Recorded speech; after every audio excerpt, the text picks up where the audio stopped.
The war in West Asia continues to escalate, both in terms of the scale, also the wider impact.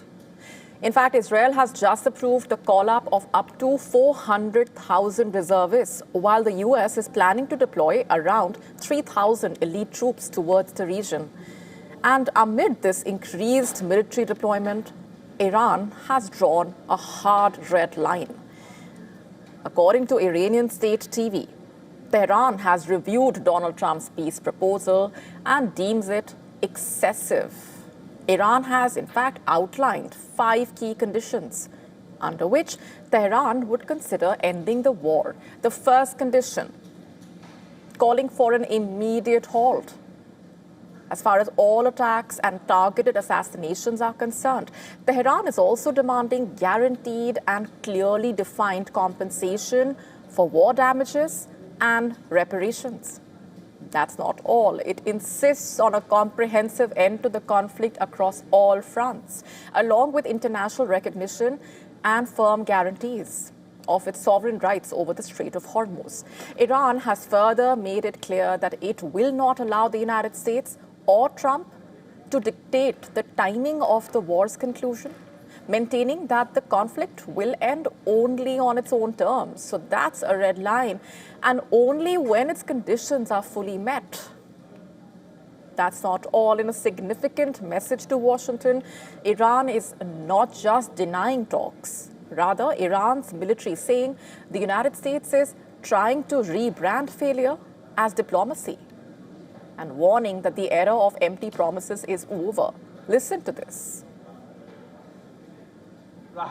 Do not call your defeat an agreement. The era of your promises is over.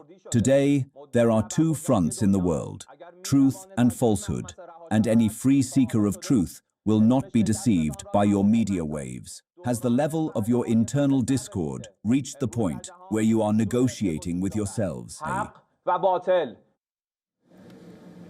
Now, just to break this down, this is among Iran's latest rejections yet of any talks with the United States, even as claims of back-channel diplomacy from the US grow louder, because on the other side, US President Donald Trump continuing to insist negotiations are very much on. Listen to this now. Negotiations right now. They're doing it along with Marco, JD. We have a number of people doing it, and the other side, I can tell you, they'd like to make a deal. The war on the ground, meanwhile, further intensifying. Israel claiming it has struck deep inside Iran, targeting a critical submarine development facility in Isfahan, described as a key hub for naval systems and unmanned vessels. 2 more strikes, it claims, hit naval cruise missile production sites in Tehran, aimed at disrupting long-range weapons capabilities. In neighboring Iraq, an airstrike hit a military clinic in Anbar province, killing at least 7 soldiers and injuring 13. Iraq calls it a blatant violation of international law. No group, in fact, has claimed responsibility so far. Mourners and Iraqi soldiers gathered at a teaching hospital as the bodies of the soldiers killed in the airstrike were brought in. How long will we stay like this?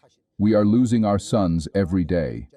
They say the airstrikes are just on the popular mobilization forces, but those are security forces. The Iraqi army is being hit, and these victims are dying.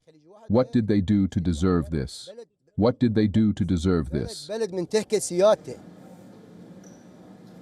And inside Iran, the humanitarian crisis is only deepening. According to Iranian authorities, at least 20 hospitals have been hit since the 28th of February.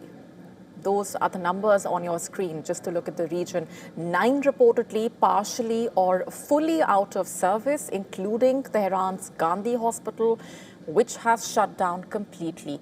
At sea, meanwhile, tensions are rising even further. Iran claims it fired cruise missiles at the US aircraft carrier USS Abraham Lincoln, forcing it to change position. And there is still no confirmation from the United States on the issue. Iran's Revolutionary Guards also claiming missile and drone strikes on US bases in Kuwait, Jordan, Bahrain, along with attacks on Israeli targets. In Kuwait, meanwhile, a drone strike sent a massive plume of smoke over Kuwait International Airport. Those are the images. Kuwaiti authorities saying multiple drones were shot down, but one hit a fuel tank, sparking a fire.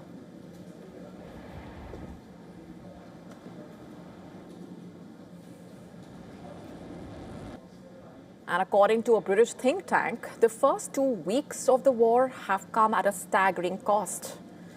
Over 11,000 munitions fired in just 16 days, costing around $26 billion, with expensive interceptors being used to shoot down far cheaper drones. And replacing these stockpiles could cost more than double. So the war in West Asia continues to expand militarily, geographically, politically, with every passing day. To stay up to speed with the latest news, download the WION app and subscribe to our YouTube channel.